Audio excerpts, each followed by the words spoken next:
Muito bem, após um pequeno atraso, nós estamos de volta para dar continuidade ao estudo do Evangelho de Marcos. Eu peço desculpas, mas a minha família foi visitada aí pelo Covid-19, então passamos aí 2 semanas bastante difíceis. Mas graças a Deus tudo está bem e eu posso retomar o estudo com vocês. Vamos abordar o capítulo 5, então hoje. Eu dividi o capítulo 5 em 2 para que a gente possa abordar com profundidade todos os temas que forem levantados ali. É um prazer estar de volta. Segurei.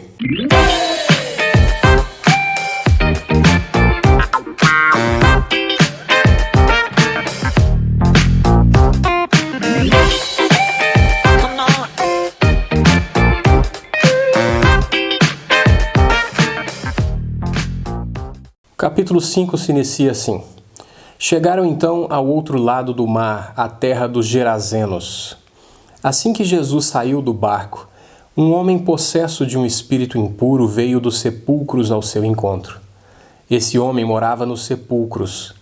Nem mesmo com correntes alguém era capaz de prendê-lo, porque ele havia sido preso muitas vezes com algemas e correntes, mas as correntes eram quebradas por ele e as algemas despedaçadas.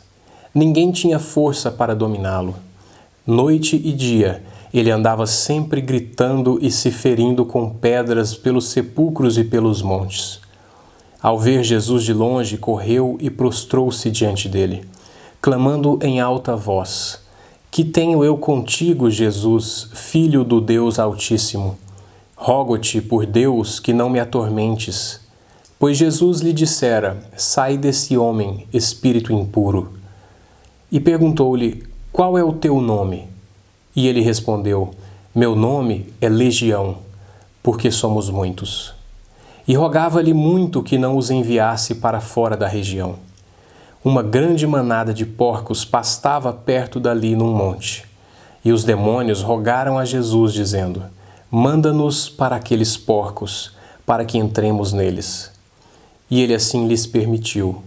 Então os espíritos impuros saíram do homem e entraram nos porcos. A manada, que era de uns 2.000 animais, precipitou-se pelo despenhadeiro, no mar, onde todos se afogaram. Os que cuidavam dos porcos fugiram e anunciaram essas coisas na cidade e nos campos, e muitos foram ver o que havia acontecido. Quando se aproximaram de Jesus e viram o endemoniado, o que fora possuído pela legião, sentado, vestido e em perfeito juízo, ficaram com medo. E os que tinham visto aquilo, contaram-lhes o que havia acontecido ao endemoniado e aos porcos. Então eles começaram a rogar a Jesus que se retirasse do seu território. Quando Jesus entrou no barco, o homem que fora endemoniado pediu-lhe que lhe permitisse acompanhá-lo. Jesus, porém, não lhe deu permissão, mas disse: Vai para casa, para a tua família, e anuncia-lhes quanto o Senhor fez por ti e como teve misericórdia de ti. Ele se retirou e começou a divulgar em Decápolis tudo quanto Jesus lhe havia feito, e todos se admiravam. Vou começar projetando na tela essa cidade aí de Gerasa, que fica na Transjordânia, o lado conhecido como o lado dos gentios, o lado daqueles que não são judeus, né? Essa região fica então a leste do Mar da Galileia, a leste do Rio Jordão, e toda essa região formava uma confederação, uma liga de 10 cidades. E essas cidades tinham certa autonomia entre si, né? Ali predominava a cultura grega. E as principais cidades que nós vamos ouvir aqui nos relatos do Novo Testamento, são Damasco, da Síria, Filadélfia, Gerasa, Gadara, dentre outras, né? Eu quero sempre projetar as cidades mencionadas para que essas cidades não sejam apenas nomes para vocês, né? Mas que vocês possam aí se familiarizando e de certa forma, entendendo o contexto cultural, geográfico, geopolítico dessas cidades. O que nós temos aqui é uma situação bastante trágica, né? Esse homem se cortando, gritando pelos montes, né? Um homem cuja personalidade foi completamente apagada, subjugada por esses demônios. Quando eu era mais novo, eu caí na bobeira de assistir o filme Exorcista, e aquilo marcou profundamente a minha mente. Eu era bem novo, levei muito tempo para tirar isso da minha cabeça. E o fato é que aquela menina estava completamente subjugada, num processo crescente, né? Até a situação que ela está completamente subjugada e apagada. E aqui nós vemos uma situação bastante semelhante com aquela que foi retratada. Não sabemos se é ficção, se é um fato real, não interessa. Mas o fato é que isso é possível de acontecer de acordo com a Bíblia. Nós temos esse homem, então, totalmente dominado, totalmente refém desses espíritos imundos. E o curioso é que, mais uma vez, ao avistar Cristo, nós vemos os demônios se curvarem, né? Os demônios se curvam diante do poder do Criador, diante do poder do Deus Filho. Então não há dúvida nenhuma na mente desses demônios acerca de quem Jesus é. Então, ao contrário dos incrédulos, das pessoas que foram relatadas até aqui nesse capítulo, os demônios não têm qualquer dúvida a respeito da personalidade, a respeito de quem Jesus é, da natureza do Cristo. Eles se curvam, né?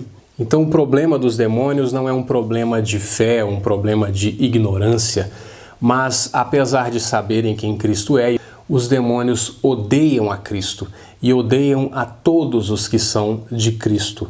E o fato do demônio ou dos demônios reconhecerem a Cristo, de saberem exatamente quem Cristo é, de terem esse conhecimento teológico a respeito do Cristo, mostra então que o homem possuído não sofria de uma insanidade, de uma mera insanidade, mas que se tratava de um fenômeno espiritual. Um homem única e exclusivamente louco, ele não pode fazer esse julgamento preciso e profundo acerca da pessoa e da obra de Cristo. Então nós estamos diante de seres que conhecem a Cristo, que sabem fazer o julgamento, uma análise correta a respeito de quem Cristo é. Uma análise, inclusive, que os próprios fariseus e doutores da lei não tiveram condições de fazer quando estiveram diante do Cristo. Então nós estamos aqui diante de um fenômeno espiritual. Não é o caso de você querer atribuir uma mera insanidade e dizer que é porque os autores da época não conheciam as enfermidades psíquicas e por isso eles atribuíam ao demônio todo tipo de manifestação psiquiátrica. Não é o caso, nós estamos diante de um fenômeno espiritual. Lá no verso 7, os demônios vão dizer: "Rogo por Deus que não me atormentes." Nós temos um relato paralelo no Evangelho de Mateus e também no Evangelho de Lucas. Eu quero que a gente dê uma olhada para ver se existe alguma informação adicional a respeito disso. E lá no capítulo 8, no verso 29, está registrado o seguinte: "E gritaram: que temos nós contigo, Filho de Deus? Vieste aqui nos atormentar antes do tempo devido?" Então veja que aqui no Evangelho de Mateus, os demônios fazem uma referência a um tempo em que eles seriam atormentados. E eles pedem então para que Jesus não os atormente antes desse tempo. Fica claro que a Bíblia apresenta um tempo no qual todo o mal vai deixar de existir. Nós já trabalhamos esse aspecto do mal aqui em outros vídeos, mas é óbvio que Jesus nunca tratou o mal como uma questão de simples projeção psicológica. Ele nunca tratou o mal como um símbolo ou um arquétipo ou qualquer coisa do tipo. Jesus sempre tratou o mal como um fator real, não como um fator psicológico. Para Jesus, nós estamos em uma batalha espiritual real. E a melhor maneira de nós nos protegermos contra essas forças malignas reais seria estando abrigado aos pés daquele que é o Criador, o Senhor do universo, daquele que é o Senhor de anjos, Senhor de demônios, Senhor da natureza, Senhor sobre as doenças e sobre a saúde. Estando aos pés desse Criador, tendo nossa vida unida a Ele, então nós temos toda a proteção e toda a bênção contra esses ataques, contra essas influências demoníacas, contra essas influências malignas que, como já dissemos, não podemos relativizar. Lá no verso 9, quando Jesus pergunta qual o seu nome, pergunta ao demônio, né? Então o demônio vai dizer que o seu nome é Legião. Uma legião romana, no tempo do Império, a legião romana é o termo que está sendo usado como referência aqui, chegava a ter 5.000 homens, aproximadamente 5.000 homens. Então nós vemos a situação precária, a situação difícil que esse homem está enfrentando, sendo subjugado por uma multidão de espíritos imundos. Interessante que muitas pessoas usam essa passagem para dizer que para que você ore para uma pessoa que está enfrentando uma situação assim, para que você tenha sucesso na oração e na intercessão por essa pessoa, você precisa conhecer o demônio que está ali. Você precisa saber o nome dele, a personalidade. E aí você vê na TV esses shows, né, que são armados, as pessoas possuídas e tudo. Não quero desmerecer o ministério de ninguém. Mas nesses shows, os pastores ali, eles conhecem profundamente cada espírito, cada casta, onde o espírito atua, em que área da vida. Então tem o demônio do alcoolismo, o demônio da luxúria. Então existe um certo conhecimento sobre a personalidade e os nomes desses espíritos, né? A Bíblia não dá muita margem para isso. Na maioria absoluta das vezes, Jesus simplesmente fala, sai, e ele não quer saber o nome, ele não quer saber a personalidade. Nesse caso, o fato de Jesus perguntar o nome, simplesmente a ênfase do texto simplesmente aponta para o fato de que esse homem está sendo subjugado por uma multidão de espíritos. Então é o número, é a quantidade de espíritos que estão subjugando esse homem que está sendo trabalhado aqui, e não o nome, até porque o nome desses espíritos não foram fornecidos. Nós não sabemos a personalidade, o nome, isso não interessa. O único nome que interessa quando vamos interceder e orar por pessoas é o nome de Cristo. Então nós temos que conhecer o nome de Cristo, nós temos que estar ligados a Cristo. Isso é a única coisa que interessa. O nome e a personalidade dos espíritos, não temos muita base bíblica para apostar e para investir nesse conhecimento sobre cada tipo de espírito e seus nomes. O verso 10 diz que os espíritos, os demônios, eles rogavam para que eles não fossem lançados, não fossem mandados para fora da região. É interessante que lá no Evangelho de Lucas está escrito da seguinte forma: e rogavam a Jesus que não os mandasse para o abismo. Esse abismo seria um lugar de punição no plano espiritual. A maior parte das vezes em que vemos esse termo na Bíblia, o abismo, está lá em Apocalipse. Eu vou ler apenas uma para que você veja o teor desse termo sendo usado em outra passagem, em outro livro, né? Veja comigo Apocalipse capítulo 20, o verso 3, veja o que está escrito lá. Lançou-o no abismo, onde o fechou e pôs um selo sobre ele, para que não enganasse mais as nações, até que os 1000 anos se completassem. Depois disso, é necessário que ele seja solto por um pouco de tempo. Uma passagem que fala de um momento em que Satanás será preso e lançado nesse abismo, esse mesmo abismo para o qual os demônios pediram a Jesus que não os lançasse ali, né?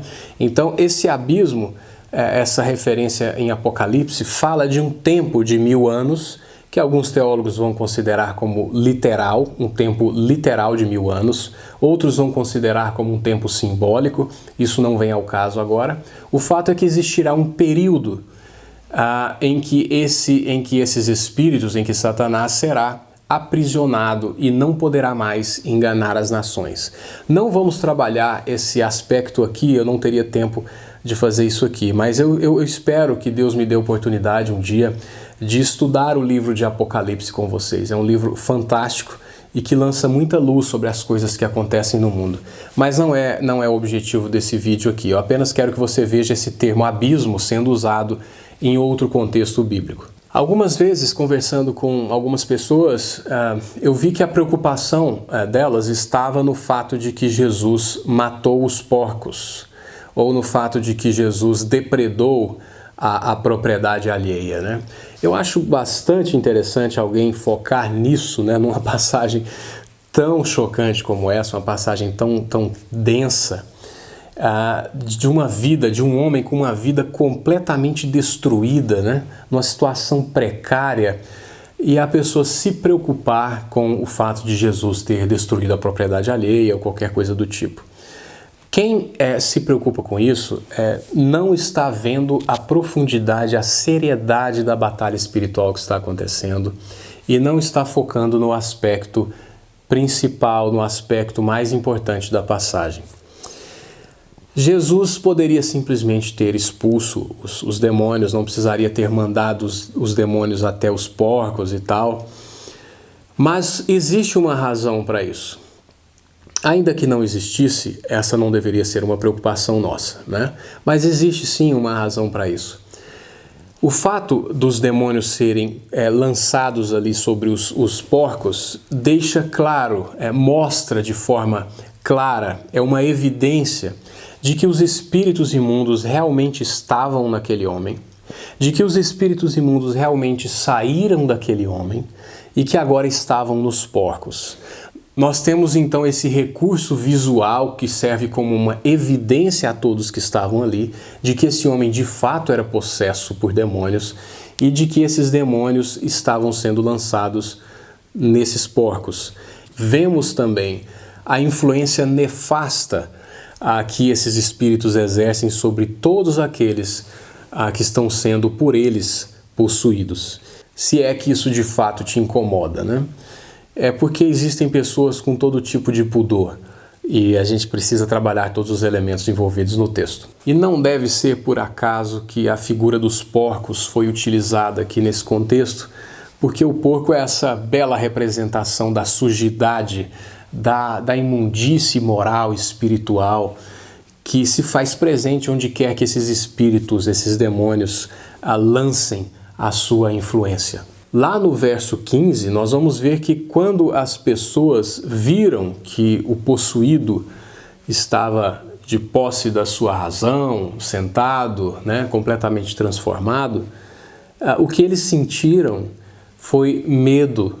Eles não tiveram a sua fé aumentada, eles não caíram de joelhos aos pés do Cristo, nada aconteceu além do medo. Então nós vemos que a simples evidência científica ou factual ou qualquer coisa que possa mostrar o poder de Cristo ou o poder de Deus atuando na vida de alguém, isso não é suficiente para que essa pessoa se converta a Deus. É preciso que Deus toque o coração de uma pessoa, até mesmo para que as evidências que estão diante dela possam funcionar, possam ser eficazes na transformação do coração dela. Essas pessoas tinham tudo para se lançarem aos pés de Cristo, para começarem uma nova vida, para entenderem quem era aquele que estava diante deles, mas a única coisa que eles sentiram foi medo. E a única coisa que eles pediram a Jesus foi que saísse dali. Você está diante do Deus Filho, do homem que libertou alguém que tinha a sua vida completamente destruída. E a única coisa que você pede a ele é que ele saia.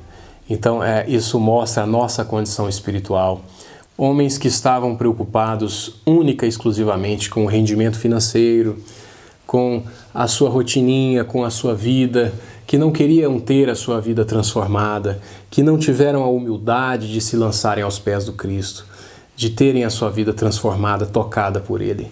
Então é realmente bastante triste e nós vemos isso acontecer ainda hoje, sempre que nós temos a evidência de Deus atuando na vida de uma pessoa e isso não faz a menor diferença na sua vida. A vida dessa pessoa continua exatamente a mesma e ela em momento algum se vê estimulada, tocada a fazer uma escolha, a transformar o rumo da sua vida. E no finalzinho do trecho que vamos analisar aqui, hoje eu vou ficar somente com esse trecho porque eu ainda estou me recuperando da saúde e não estou com toda essa energia, mas eu não queria deixar de publicar esse vídeo para a gente não perder o ritmo, tá bom?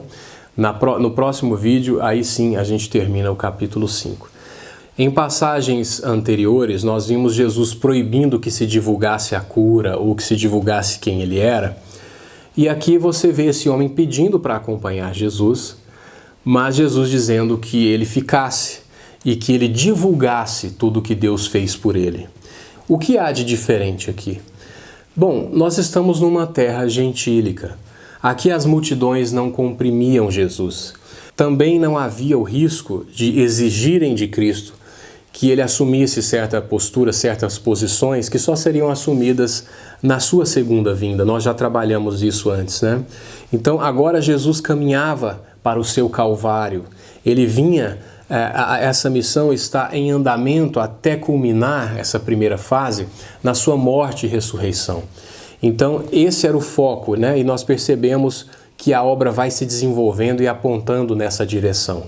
Aqui não havia o risco de exigirem que ele assumisse um trono terreno agora e de certa forma, atrapalhasse o desenvolvimento do seu ministério. Então nós estamos num contexto diferente.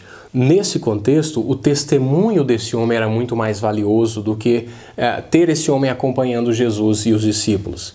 Então ali ele seria uma testemunha de tudo que Deus fez, de tudo que Cristo é, de tudo que Cristo pode fazer na vida de uma pessoa. Então são contextos diferentes, por isso Jesus tratou cada um desses casos de forma também diferente. Nesse ambiente estamos um pouco mais livres do peso doutrinário, do peso da tradição que nós tínhamos ali na Galileia, na Judéia, né? Então ali sim você tem pessoas doutores na lei e pessoas que têm toda uma expectativa acerca do que o Messias deveria ou não fazer.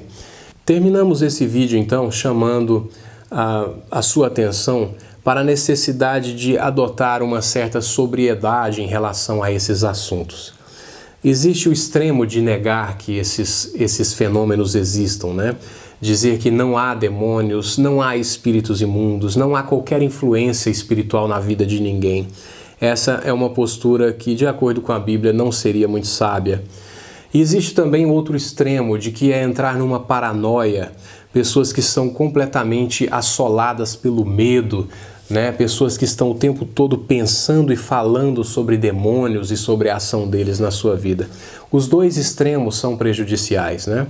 A gente precisa então, de acordo com o texto bíblico, entender que há sim demônios e há sim influência de demônios na vida das pessoas, mas sobretudo há Deus. E aquele que tem a sua vida derramada aos pés de Deus, aquele que se uniu a Cristo, o Senhor de todos os anjos e demônios, ele pode ter um descanso, ele pode ter confiança de que o nome, de que o poder de Cristo é maior do que o poder dos demônios. Então eu não quero terminar esse vídeo com pessoas adotando posturas de paranoia, de medo, né, de pânico, não é o caso. O que deve ficar desse trecho é que Cristo está acima de tudo isso, que Cristo é o Senhor, é o Criador, que Cristo é o Deus Filho e que todo aquele que está nele pode descansar. Foi mais uma vez um prazer trabalhar esse trechinho com vocês. Eu volto no próximo vídeo para a gente terminar o capítulo 5. Fiquem com Deus, muito obrigado pela sua atenção e pela sua paciência. A gente se vê.